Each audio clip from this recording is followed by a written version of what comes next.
안녕하세요. 주말 잘 보내고 계신가요? 오랜만에 영상을 올려요. 그동안 저녁에 일이 있어서 영상을 못 올렸습니다.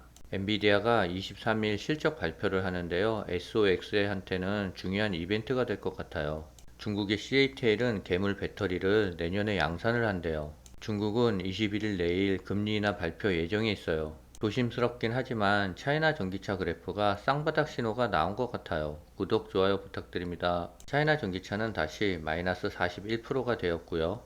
SOXL은 전고점 대비 70%나 빠졌어요. 그래서 54% 정도 수익 구간이에요. SOXL이 계속 하락해서 저는 3일에 걸쳐 한 60에서 70주가량을 추가 매수를 했어요. 현재 보유 수량은 2784주고요. 평단가는 13달러예요. 이번 주에 이벤트로는 23일 수요일 엔비디아의 실적 발표가 있고요. 25일 금요일에는 파월 의장의 연설이 있어요. 1년 중 8월달이 주가가 가장 많이 하락한다고 하는데요. 빨리 8월달이 지나갔으면 좋겠습니다. 차이나 전기차는 만원을 깨고 다시 9,680원까지 떨어졌어요. 중국의 부동산 채무 불이행 위험으로 주가가 급격히 하락했어요. 그러나 아직까지는 전저점을 훼손하지는 않았고요. 다행스러운 거는 하락 구간에서 영망치 캔들이 나왔어요. 영망치 캔들이 나오면 바닥일 가능성이 많대요. 물론 주식은 지나봐야 고점인지 저점인지 알 수 있으나 저는 차이나 전기차가 내일부터 상승할 것이라는 희망 고문을 다시 한번 가져보려고요. 중국이 만든 괴물 배터리 게임 체인저 될까라는 기사가 나왔고요. 중국의 CATL이 10분 충전에 400km를 주행할 수 있는 신제품을 출시했어요. 세계 최대 2차전지 기업인 중국의 CATL이 10분 충전에 400km를 주행할 수 있는 LFP 배터리 신제품을 전격 공개했대요. LFP 배터리는 그동안 저렴한 가격과 안정성에도 불구하고 에너지 밀도가 낮아 성능이 떨어진다는 단점이 지적되었었는데요. 외신에 따르면 CATL은 16일 중국 현지에서 신제품 출시를 알리는 기자 간담회를 열고 선싱이라는 이름의 LFP 배터리를 공개했대요. 선싱은 신과 같은 움직임이라는 뜻으로 빠른 충전 시간을 강조한 이름이래요. 10분 충전으로 400km까지 갈 수 있고요. 완전 충전 시에는 최대 700km까지 주행할 수 있대요. CATL은 자체적으로 개발한 이온링이라는 초전도 전해질 기술과 초방막 기술을 선싱에 적용했다라고 설명했어요. LFP 배터리 고질적인 문제인 저온 충전 이슈도 해결했다라고 강조했어요.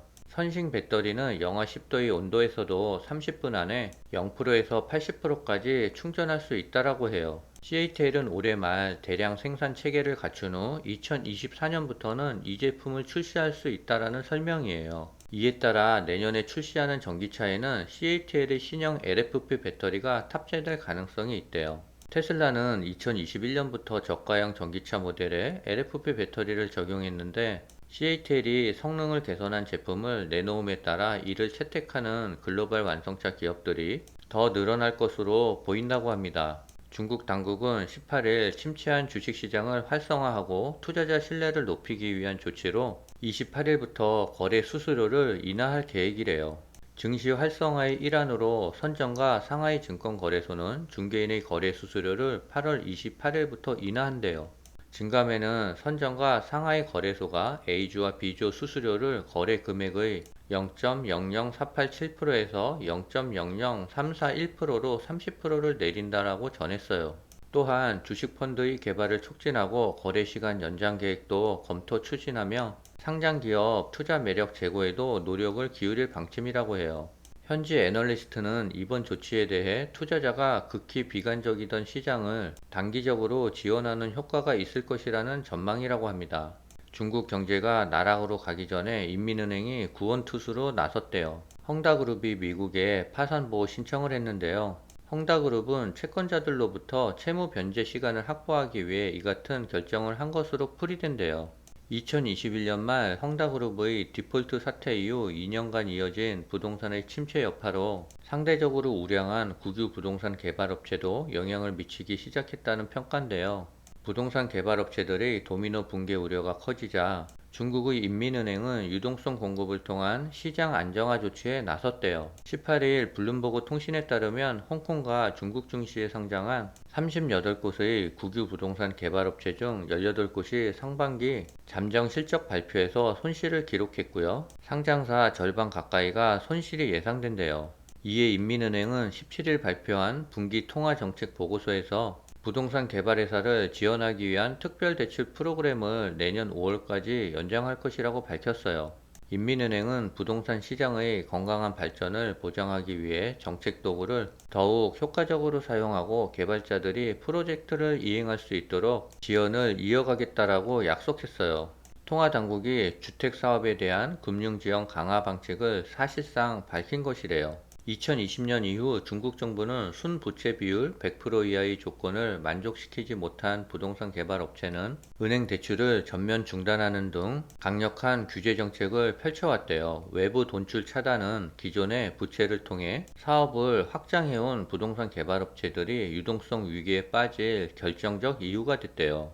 이대로 부동산 개발업체의 연쇄 디폴트를 방치하면 부동산 경기는 나락으로 떨어지고 내수 경기 부활도 물 건너 갈 것이라며 추가 부양책이 나올 가능성이 크다라고 전망하고 있어요. 중국 경제의 디플레이션 우려와 부동산과 금융업계의 디폴트 위기 확산 속에 인민은행이 21일 내일 사실상 기준금리인 대출 우대금리를 결정하는데요. 인하 가능성에 무게를 많이 두고 있습니다. 지금 매스컴에서는 중국 경제를 심각하게 다루고 있어요. 중국 당국도 이러한 부분을 충분하게 인지하고 있을 거예요. 중국 당국은 무너져가는 경제를 이렇게 방치하지는 않을 것 같습니다. 일자리 창출과 부동산 경제를 안정시키기 위해 다양한 부양책이 나올 것 같아요. 남은 주말 시간 잘 보내시고 내일부터 화이팅 해야 될 것 같습니다. 오늘은 여기까지입니다.